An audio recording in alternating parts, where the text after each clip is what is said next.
Wayanad Koliyadi Mar Baselios AUP സ്കൂളിലെ 8 കുട്ടികൾക്ക് shigella സ്ഥിരീകരിച്ചു. കുട്ടികളുടെ ആരോഗ്യനില തൃപ്തികരമാണെന്ന് വയനാട് DMO വ്യക്തമാക്കി. സ്കൂൾ കിണറ്റിലെ വെള്ളത്തിൽ ഷിഗല്ല ബാക്ടീരിയയുടെ സാന്നിധ്യം നേരിട്ട് ഇതുവരെ കണ്ടെത്താനായിട്ടുമില്ല. എന്നാൽ വെള്ളത്തിൽ മാലിന്യങ്ങളും മറ്റ് ബാക്ടീരിയകളും വൻതോതിൽ അടങ്ങിയിട്ടുണ്ട്. അതുകൊണ്ട് തന്നെ രോഗത്തിന്റെ ഉറവിടം ഈ കിണർ വെള്ളം തന്നെയാകാമെന്ന സാധ്യതയിലേക്കാണ് ആരോഗ്യവകുപ്പ് എത്തിയിരിക്കുന്നത്. നിലവിൽ 44 പേർ വിവിധ ആശുപത്രികളിലായി ചികിത്സയിലാണ്.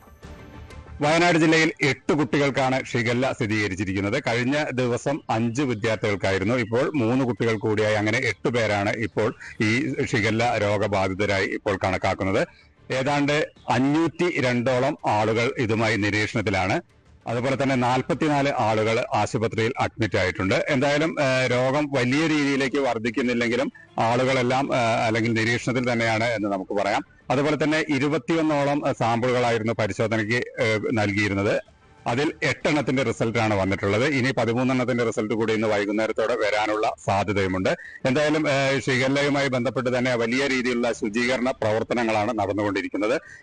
ഈ സംഭവം നടന്ന വിദ്യാലയം അടങ്ങുന്ന പഞ്ചായത്ത്, അതായത് നെന്മേനി പഞ്ചായത്ത് തൊട്ടടുത്തുള്ള അമ്പലവയൽ പഞ്ചായത്ത്, അതുപോലെ തന്നെ സുൽത്താൻ ബത്തേരി മുനിസിപ്പാലിറ്റി എന്നിവിടങ്ങളിലെല്ലാം ഈ മാസം 14 വരെ ജില്ലാ കളക്ടർ വിദ്യാർത്ഥികൾക്ക് അവധി പ്രഖ്യാപിച്ചിരിക്കുകയാണ്. കാരണം രോഗവ്യാപനം കൂടുതൽ ഇല്ലാതിരിക്കുന്നതിന് വേണ്ടി.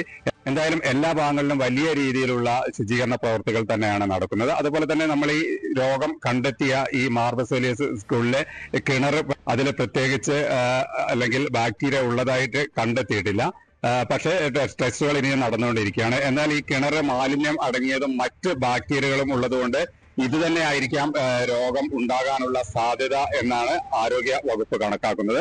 എന്തായാലും എല്ലാ ഇടങ്ങളിലും വലിയ രീതിയിൽ തന്നെയുള്ള ശുചീകരണ പ്രവൃത്തികൾ നടന്നുകൊണ്ടിരിക്കുകയാണ്. അതുപോലെ തന്നെ ജാഗ്രതാ നിർദ്ദേശങ്ങളുമുണ്ട്.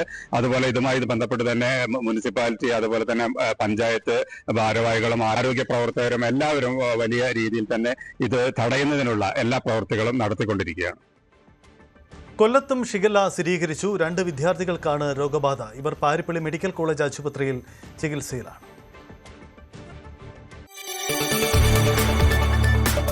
കൂടുതൽ വാർത്തകൾക്ക് News 18 Keralam YouTube channel subscribe ചെയ്യുക.